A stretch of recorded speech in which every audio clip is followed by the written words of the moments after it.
There comes a moment in every life when the silence feels too loud, the waiting feels too long, and the past whispers louder than the future speaks.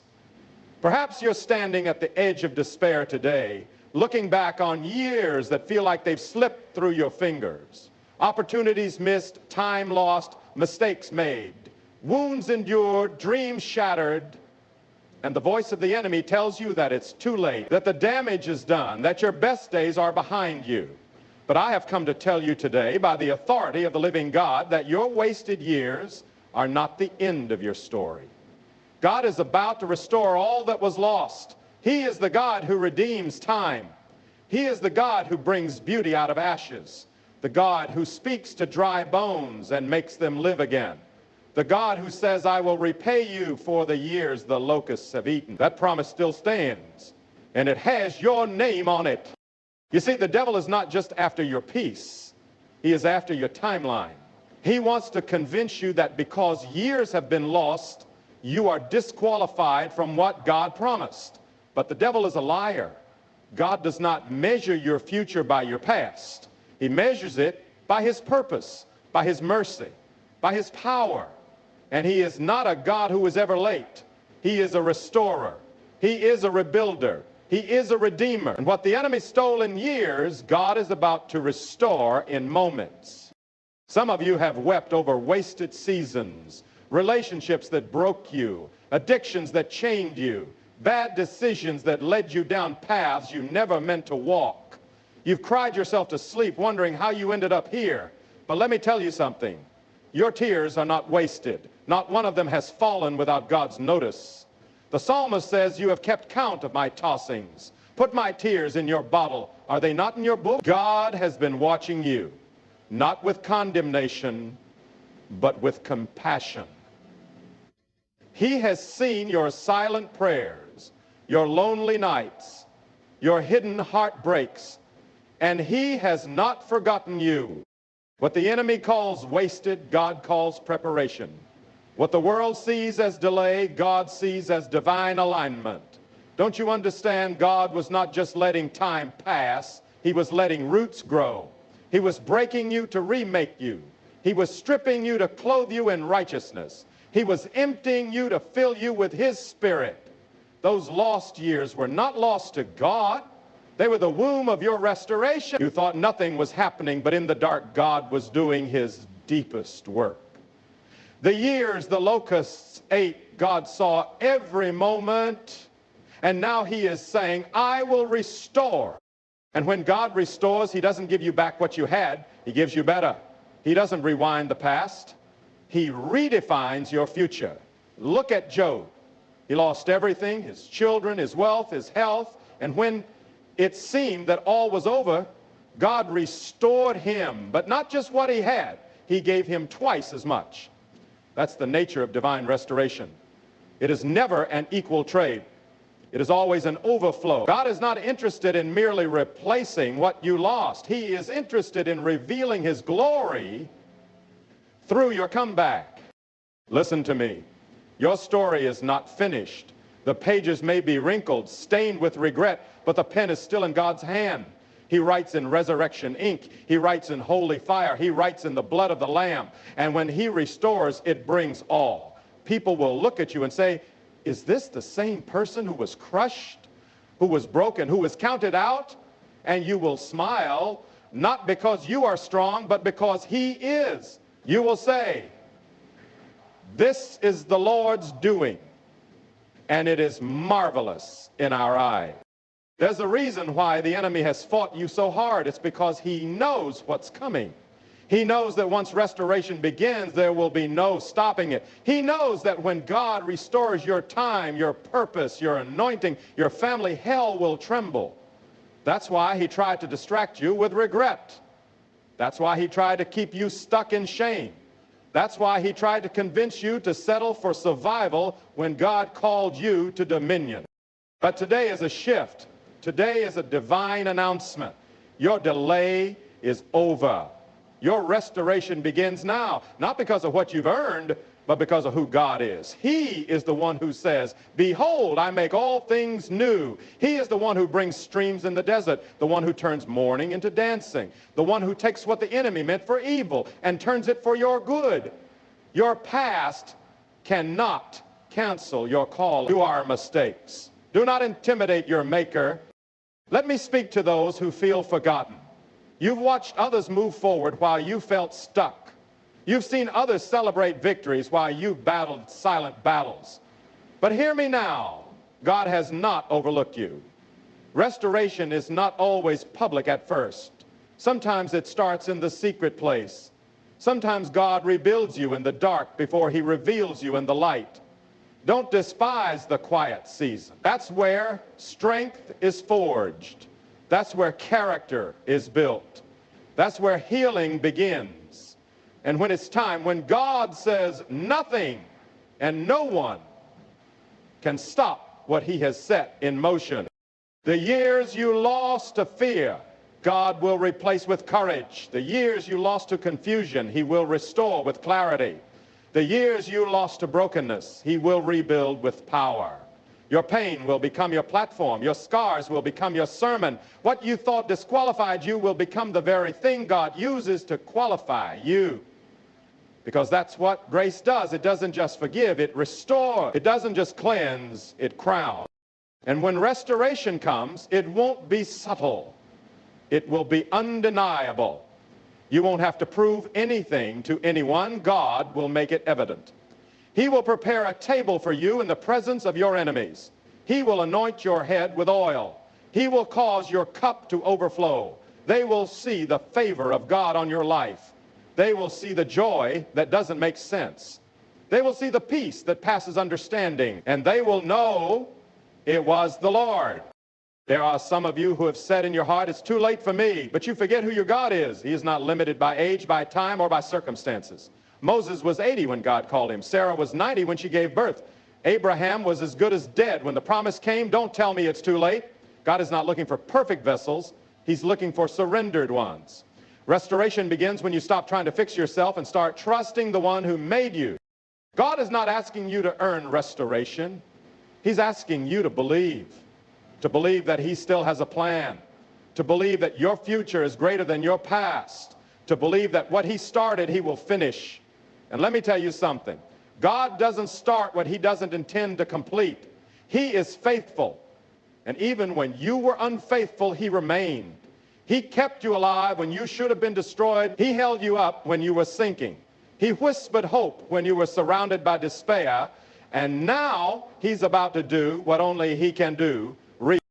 Let the devil hear it. Let the gates of hell know it. You are not defeated. You are not discarded. You are not done. You are being restored. And when God restores, he makes it better than before. You're about to walk in places that once rejected you. You're about to speak with authority in areas where you once felt shame. You're about to carry blessing in hands that once were empty, because your God is a restorer. And this restoration isn't just for you, it's for your children. It's for your family. It's for the generations that come after you. The curse stops with you. The cycle of defeat ends with you. God is rewriting your legacy, and what was once broken will become a beacon of hope for others. That's why the battle was so intense. That's why the warfare was so fierce, because the enemy knew if you ever got restored, you'd become dangerous to his kingdom. Don't settle. Don't lower your expectations. God is not just going to mend your life. He's going to magnify his glory through it.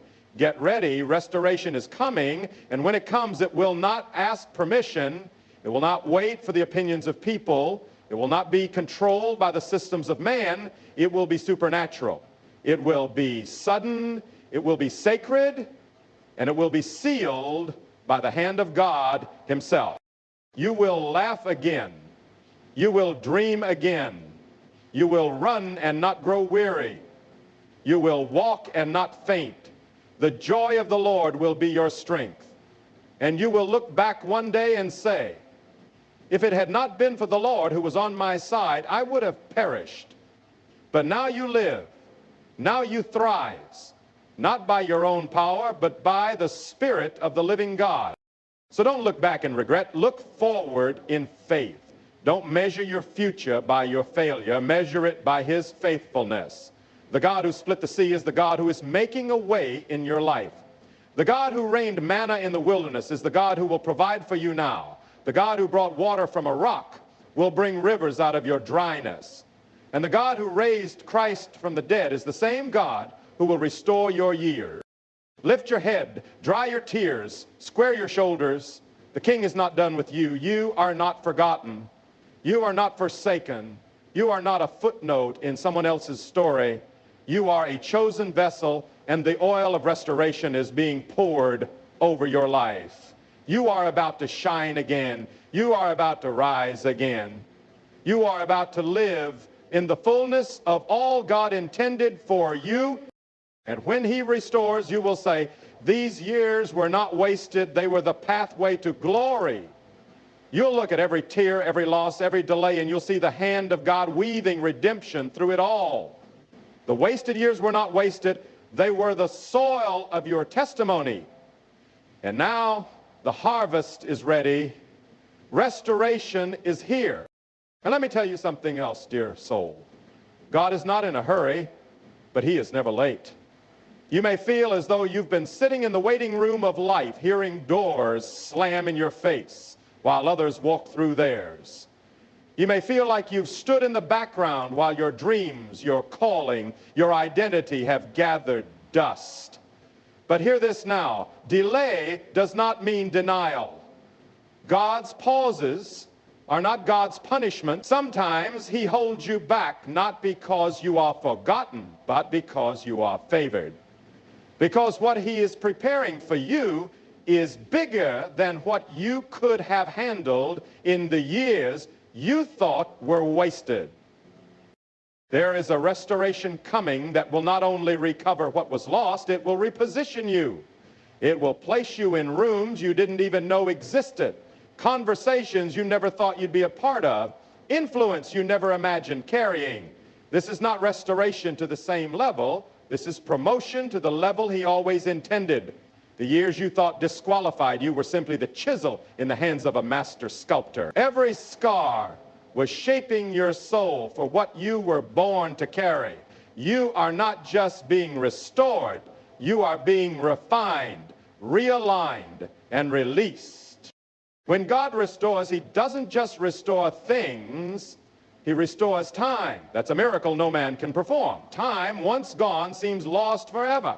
But God is not bound by the clock. He made time. He rules over time. He can pack more purpose into the next 5 years of your life than was lived in the last 20. Don't you see, one moment in the presence of God can reverse decades of destruction. One word from heaven can restore what you thought was beyond resurrection. When the hand of the Lord moves, you won't need man's approval. You'll be carried by divine acceleration. That is what the prophet Joel meant when he declared, I will restore the years the locusts have eaten. He didn't say days. He didn't say events. He said years. Why? Because God wanted you to know that there's no chapter too long, no mistake too costly, no detour too far gone for him to redeem. The same God who spoke into chaos and created light can speak into your life and create glory. He is not intimidated by the time you think you lost. He can do more in one act of obedience than you could do in a lifetime of striving. But listen to me. The restoration of God is not just about getting back what was lost. It's about becoming who you were meant to be before the loss ever happened. There are things he's about to do in your heart that go far deeper than external blessings. He's going to restore your identity. For too long, you've worn labels the enemy handed you. Failure, shameful, broken, used, forgotten. But God is removing every false label. He is writing a new name over you. Beloved, chosen, redeemed, victorious. You are not who they said you are. You are not the sum of your past. You are who he says you are. And his word is final. You may have failed, but you are not a failure. You may have fallen, but you are not finished. Grace is not weak. It's a consuming fire. And when it touches your life, It doesn't just clean the surface. It burns away every lie, every chain, every mark of the enemy. You walk out not just healed, you walk out transformed. And once God has restored you, no one can reverse it. Let this sink in. God's restoration is holy. It's not merely emotional comfort, it is divine justice. The enemy has robbed you long enough. He has silenced you, mocked you, delayed you, but no more. There is a holy payback coming. God said in Isaiah, instead of your shame, you will receive a double portion. That means what was stolen must return with interest. What was broken must be made whole with glory. What was stripped away must return, clothed in righteousness. This is the justice of heaven. It restores with glory. Some of you have lost your voice in the process. You once spoke with boldness, but pain has made you quiet. But restoration will give you your voice back, and it will be stronger than before. When you speak again, demons will tremble. When you declare again, atmospheres will shift. When you worship again, chains will break, because now your voice is forged in the furnace of affliction. It carries the weight of victory. It carries the fire of heaven. And to the one who says, but I caused my own loss, I say to you, even that is not too great for your God. He is not only the God of innocent victims, he is the God of guilty prodigals. When the prodigal son came home, the father didn't scold him, didn't shame him. He ran to him, clothed him, celebrated him. That's what your Father will do. He will restore even the years you squandered in rebellion, because his mercy outruns your mistakes. This restoration will not come through striving. It will come through surrender. You don't have to force it, you have to receive it. God is not looking for your performance, he's looking for your posture. Will you kneel? Will you yield? Will you trust him to write the ending? The cross has already paid the price. The resurrection has already proven his power.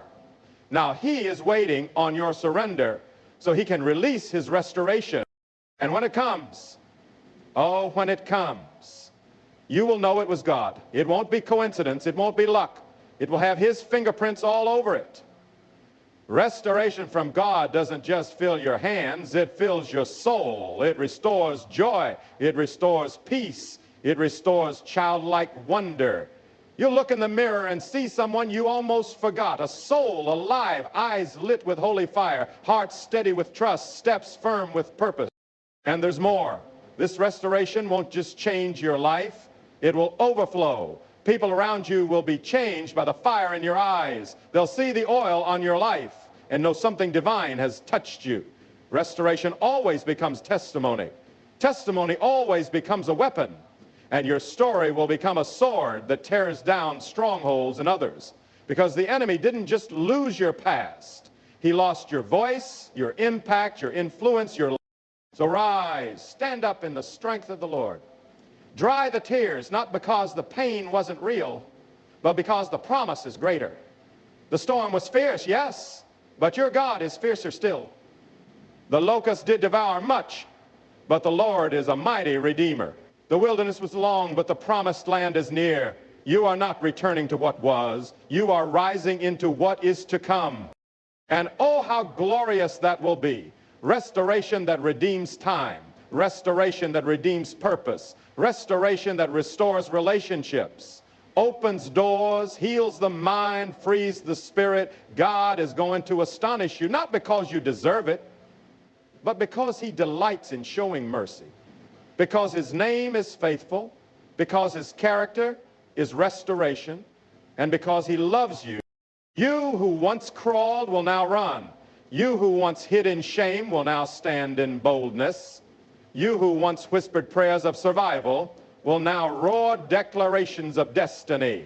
Your mourning will turn to dancing. Your wilderness will blossom. And your story, your life, your voice, your legacy will become living proof that God restores all the years the locusts have eaten. Now I must speak this plainly. The restoration that God is bringing is not merely to comfort you. It is to commission you. Yes, there is healing in his hands, but there is also holy assignment. You see, when God restores you, he does not return you to the sidelines.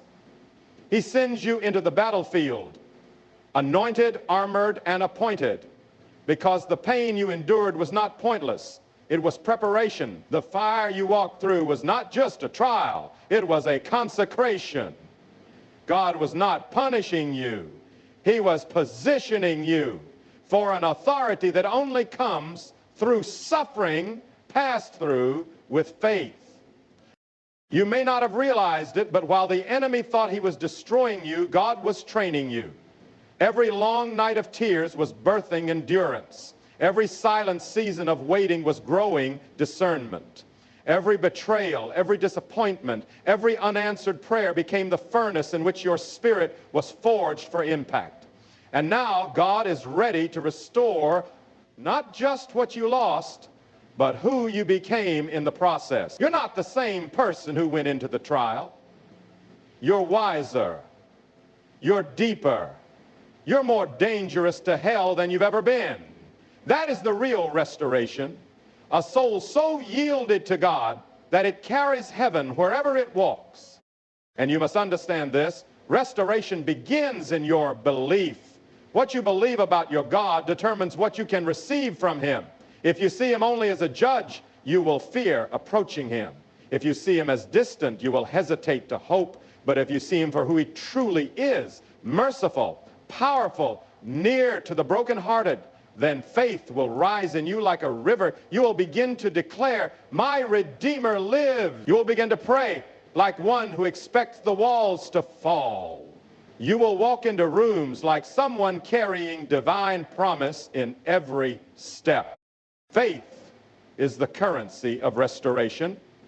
God doesn't ask you to figure it all out. He asks you to trust. Trust when you don't see it. Trust when you don't feel it. Trust when everything in the natural says it's over. Because trust is what turns the key to the storehouse of heaven. God said in Isaiah 43, behold, I am doing a new thing. Now it springs forth. Do you not perceive it? That means there are times when God is already moving. But our lack of spiritual sight keeps us from recognizing it. You must train your spirit to perceive what your eyes cannot yet see. Restoration is often invisible before it becomes visible. But once heaven has spoken, it will manifest. And yes, there will be warfare. Do not be surprised when resistance increases right before restoration arrives. The enemy knows what's coming. He senses the wind shifting. He hears the sound of chains rattling in preparation to break. He sees the angels descending with keys to doors you thought were permanently shut. So he will attack your mind. He will whisper lies. He will stir up fear. But stand firm, because the fierceness of the battle is the forecast of the breakthrough. You are not breaking down. You are breaking through. I tell you with urgency, don't curse the season that wounded you. For what the enemy meant for evil, God is now turning for good. The pit you were thrown into is the very place God will elevate you from. Just ask Joseph. Just ask Job. Ask David. Ask anyone who's ever carried the mantle of God's calling. The pattern is the same. Pain before power, loss before lifting, wilderness before wonder. And just like them, you will emerge not just restored, but carrying restoration for others. You'll be the one who walks into a broken room and brings hope. You'll be the one who speaks and spirits are lifted. You'll be the one who testifies, I know my God restores. I've seen it. I've lived it. And don't mistake quiet for inactivity. Just because God has been silent does not mean he has been still. Oh no. He's been working in the background, orchestrating connections, preparing people, moving hearts, shifting circumstances, aligning divine timing. When the fullness of time comes, restoration will rush in like a flood. What you waited years for will unfold in moments. And it will be undeniably God. No man will be able to take the credit. No lie will be able to steal the glory. It will be stamped with heaven's seal. This is the Lord's doing, and it is marvelous in our eyes. So I ask you now, are you ready? Are you prepared to receive not just comfort, but commissioning? Not just healing, but heavenly authority? Because when God restores, he does not leave you where he found you. He lifts you. He sends you. He uses you. And there are people waiting on the other side of your restoration. There are captives bound in chains that only your testimony will unlock. There are voices silenced by shame that will find courage through your story. Your restoration is not just for you. It's for the kingdom. This is the hour to rise up. This is the hour to shake the dust of regret from your feet. This is the hour to cast off the garments of shame and wear the robe of righteousness. This is the hour to prophesy again, to dream again, to believe again. The years were not wasted. They were woven into the tapestry of a testimony that will thunder through eternity. You were not disqualified. You were prepared. You were not abandoned. You were anointed. And soon the world will see what God can do with a life surrendered, broken, but believing. They will see the glory shine where ashes once lay.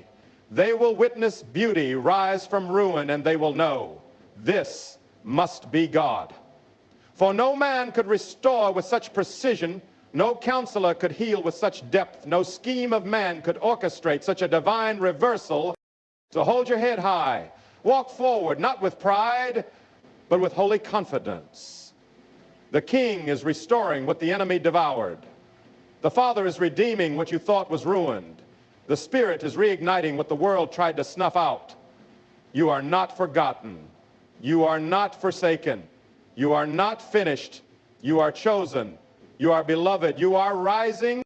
And the years you thought were wasted, they are about to become the most powerful part of your legacy. So now I say to you, this is your moment. Not tomorrow, not next year, now. This is the sacred turning point where heaven leans in, where grace stands at your door, knocking, waiting, yearning for you to open wide and let the flood of God's restoration rush in. Let every doubt fall to the ground. Let every fear melt in the fire of his love. Let every lie be silenced by the truth of the cross. You are not walking away from this message unchanged. You are walking away called, commissioned, and crowned with purpose. Stand still in your spirit and hear the voice of the Lord saying, I will restore you. Let that echo through every valley of regret, every corner of your broken past, every silent space where you thought God had gone quiet. His voice is still speaking. His hand is still reaching. And his heart has never left you, not for a single breath. You were seen in the storm. You were loved through the fire. And now you are being raised in glory. But don't keep this moment to yourself. Don't walk away from this revelation without response. Lift your hands, fall to your knees, rend your heart before the Lord and say, God, take all of me, restore not just my ears, restore my faith, restore my fire, restore my fellowship with you. Let the Spirit of God awaken everything that has slept too long. Let the chains of spiritual complacency be shattered. Let every idol be torn down.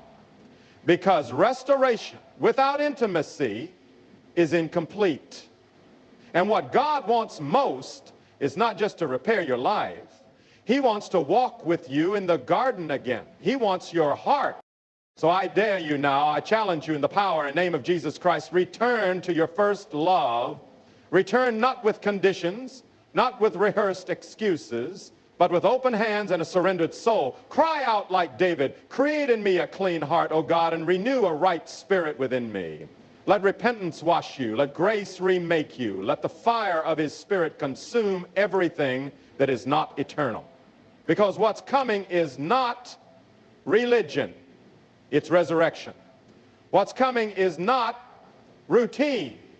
It's revival. But it must begin in you. And as you go, carry this truth like a sword in your spirit. No matter how much has been lost, no matter how long the silence, no matter how deep the wound, God restores. He restores completely. He restores beautifully. He restores purposefully. And he will not stop until your life radiates the glory of what only his hands could do. So rise, child of God. Wipe your tears. Strengthen your spine. Lift your voice. The wasted years are over. The time of restoration is here. Now go and live like you believe it. Go and walk as one redeemed. Go and let the world see what a life rebuilt by the hands of the Almighty looks like.